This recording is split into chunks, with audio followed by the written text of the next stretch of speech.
सातो बचनवा न भोले हो सजनवा लजिया बचैया हर हाल में एगो चुमवा ले जा गाल में संगे दिलवा ले जा रुमाल में एगो चुमवा ले जा गाल में संगे दिलवा ले जा रुमाल में।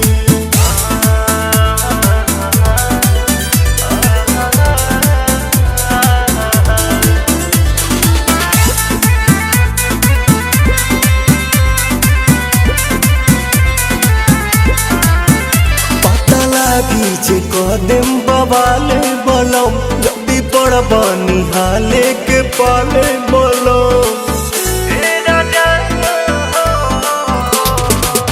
आँखी में हमारा जे आवे दे बयासु खालिम जहरिया पवन प्रियांशु।